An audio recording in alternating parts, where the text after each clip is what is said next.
Hello everyone, and welcome to round 3 of the ITC. This time we'll be doing a firefight against the Torchlight Brigade. And yeah, like I said in the previous video, the webcam is on its way, so for round 4 I'll be back with you with my webcam, hopefully in a better quality. And that's change number 1. And change number 2 I really hope you like, because I actually put some efforts in preparing the pictures before, talking over them. So I'm looking forward to anyone that's, listening, providing me any feedback, whether this makes the video more clear, like more enjoyable, or does it make a difference at all for you.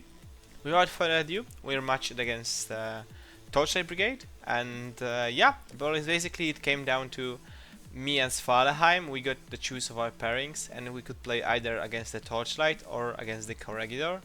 And I know what is inside of the Corregidor, and I just don't want to play against Guided if it's unavoidable, so I just throw my friend under the bus.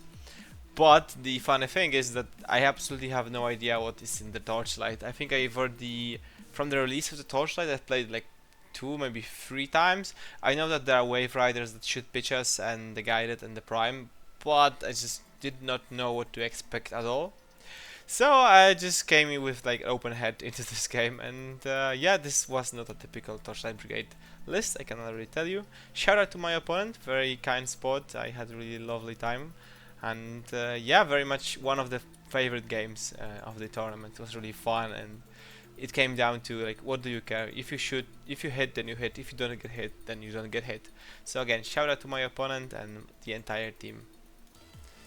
So again, we're playing the same list that we played in round 1 and 2. For anyone that's not watched the previous game, I encourage you to watch game number 1, where I go into this list deeply in the analysis. For everyone else, I just skip straight to the Torchlight Brigade. So the Torchlight Brigade list, it's pretty much, after I talk to my opponent, is stress testing what you can get in Torchlight, and the idea behind this list is to take 0 specialists. Because as you can see, none of these models are a specialist, like 0 specialists. And because this is O12 and almost everyone is a specialist, you need to put the points somewhere. So there is a Wrecker duo, 1+2. Then there is 3 Hairblazers, and supplemented by Jamie, right? So this is 4-man fight. Well, this is just Jamie dragging around 3 Hellblazers just to get the extra die, to drag them into the midfield to have some close combat capabilities, and it's pretty much just the Jamie plus the Wrecker show. The Moonrakers are there to provide some midfield protection, and the Nightshade with a mine layer, he's there to kind of open up the ways because, close combat. And actually the Nightshade and the Jamie, they were the most meaningful models. The idea of this list is that it's Firefight and it's designed only for a firefight. Because there are no specialists, well, there is no specialist in this list. As soon as you get a 1 kill on a specialist, you're already ahead. And you can do a lot of cuts with these models, because a lot of heavy infantry, medium infantry, and so on. And my opponent could actually fulfill all 3 of the objectives they got, which is hilarious. And yeah, like I said, killed 1 specialist, and then you can, bunker up, hunker down, and play from it. The biggest vulnerability to this list is Jamie being the lieutenant and no chain of command. But since chain of command is a specialist, it just could not be taken in this list. So after this list, let's just go straight to the deployment. And like I said, I decided to add the little, the names. I hope they are visible for the mobile phone users. If they are not, then let me know, I will just make them bigger for the future. But really quickly, there is the Wrecker number 1, the Wrecker number 2, they form a duo. Then there is like bunch of trash, the Fuzzbot, the Beast Hunter, which form a big group 2, Digger overlooking the backfield of the table because this is Firefight, the Moonrakers providing some screening potential here and here. The Nightshade, located in the middle, will be a reserve troop, so at the point where I'm deploying myself, I don't know about this. And finally, there is the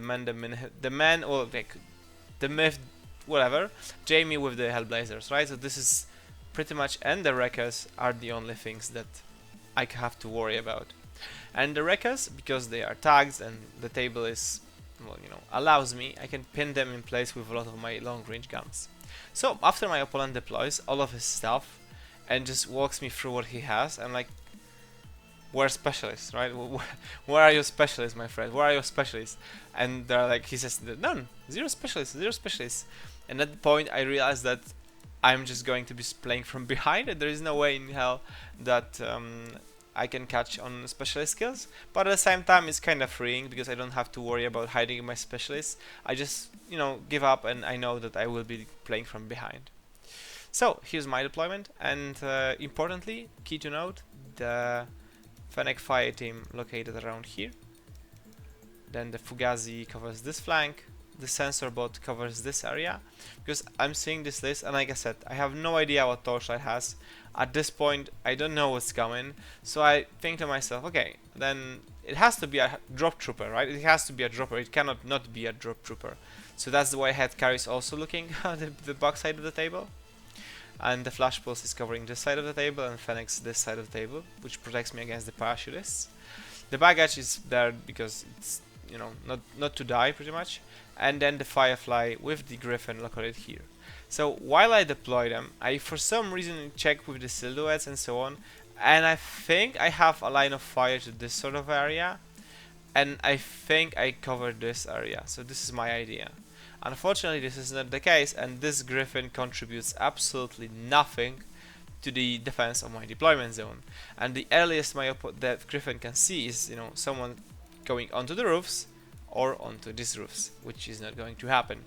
But the Griffin is very important for the Feuerbach it has against the Wreckers, so I'd rather not see anything than to allow the Wreckers to take the fight against the Griffin. Head carry, also important piece, hidden deep inside of my deployment zone, and the black air is located here, overlooking the Wreckers, right here and here.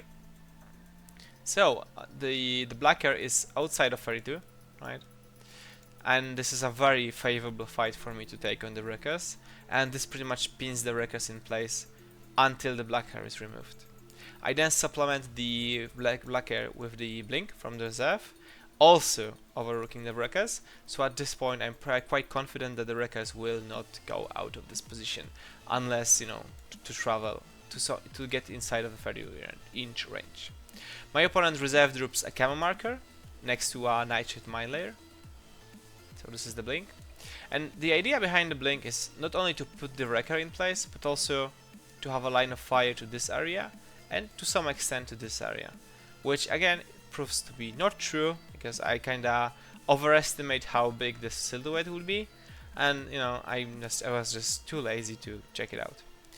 But importantly, the black air who's going to drop here, like this is the idea. At this point, it's not there. Does not see this sort of area, which would allow the Jamie and the Hellblazers to get into good range, but at the same time baiting them into my blink.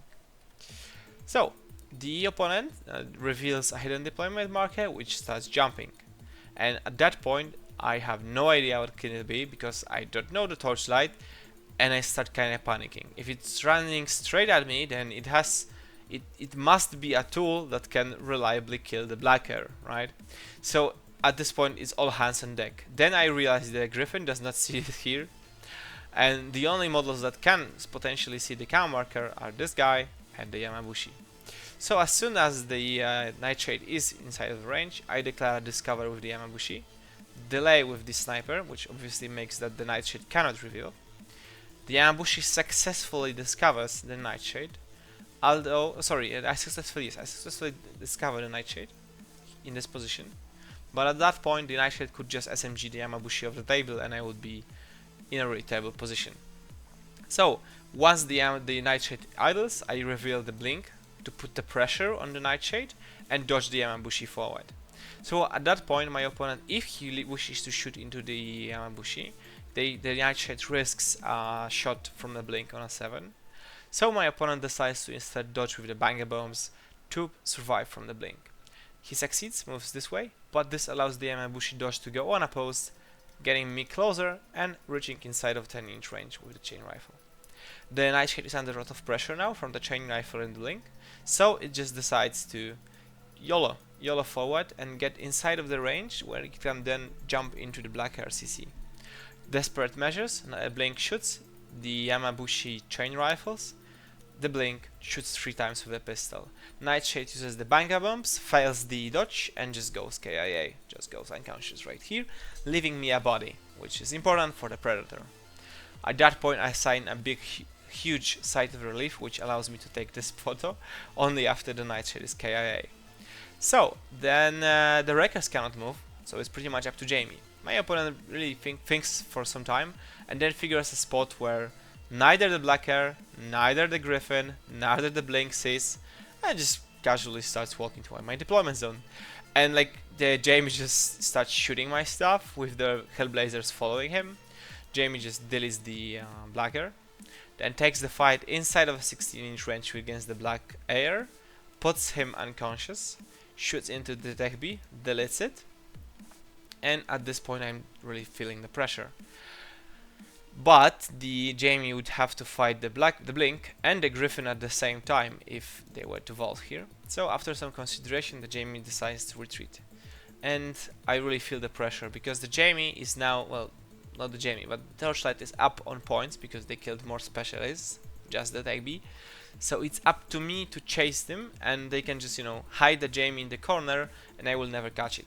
So then it will be up to army points and like a small win, give or take.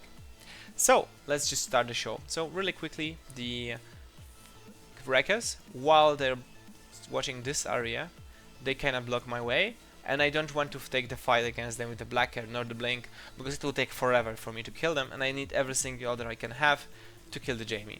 So I use the Disco Baller. I shoot my Disco Baller here, blocking the line of fire for the wreckers, which allows me to maneuver the head carry, this position, and take the fight against the Jamie. In the first shootout of the sequence, Jamie decides to gamble that it's inside of 16, outside of 16, shoots the acrylic cannon. It turns out to be inside of 16, but because of that, the build range, Jamie just crits me with the adhesive launcher and glues my head carry in place.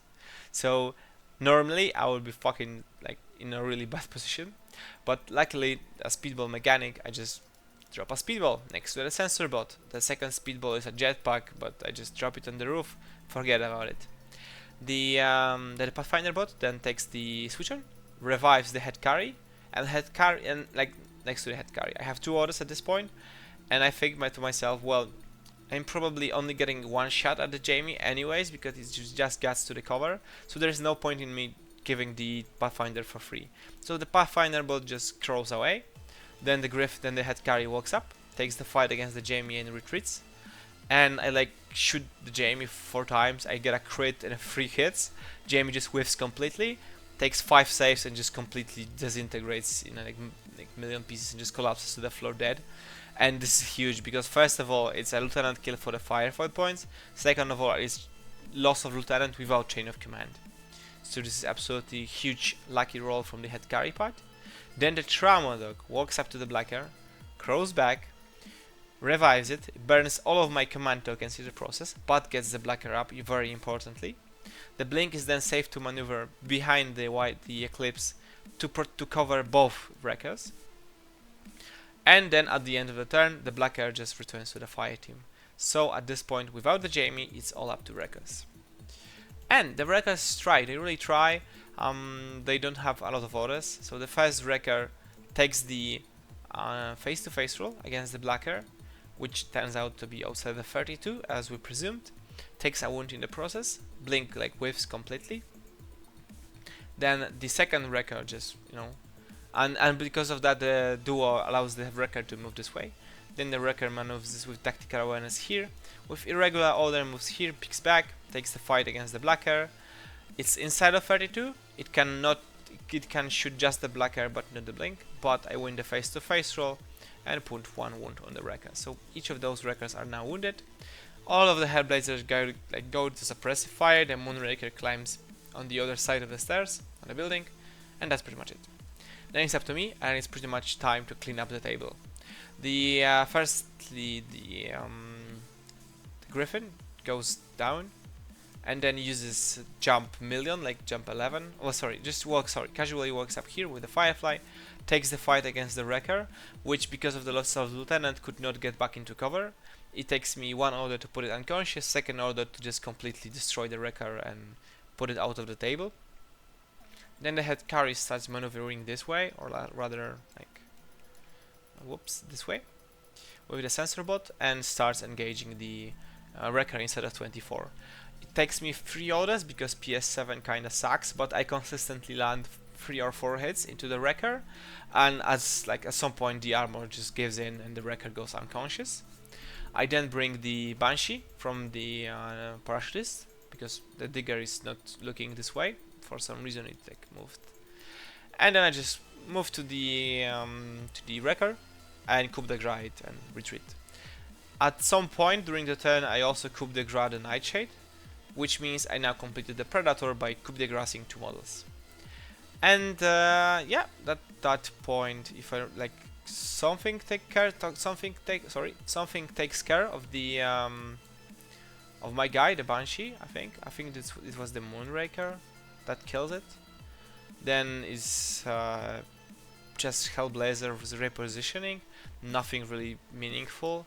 The Beast Hunter, the Beast Hunter retreats and kills the Banshee. That's what happened, and the Banshee just kills the Beast Hunter with the Pulsar. So at this point, I'm in full control of the table, full material advantage. The Moonraker gets on top of the building, tries to engage the head carry, but the head carry survives, and both the Griffin and the Firefly, the Griffin and the Black Air just completely destroy the Moonraker. This is pretty much a cleanup. At this point, I know that I'm up on points, but I want to do the classifieds and the panoply. But the Pathfinder just grabs a thing from the panoply, the Griffin just jumps to the table, kills the Moonraker, and performs one of the heavy infantry cards. And then this leaves me with just one card to complete, which is Secure HVT. The head carry strolls around here, shoots the Hellblazer out of the existence, takes the fight against the second Hellblazer. I Imarat it while it suppresses me, something like that. And yeah, we can just basically call it. So it ends up with 8-2 because I cannot kill more specialists because my opponent has no specialists at all. So after all, a really fun and enjoyable game, in a sense that we had a lot of fun and just a lot of laughs in the idea that you just either hit or don't hit, you know, the good old 50-50 rule of the infinity. And yeah, I have to say that this was more of a stress test for those that want to be optimistic, or just a meme list for those that want to be pessimistic.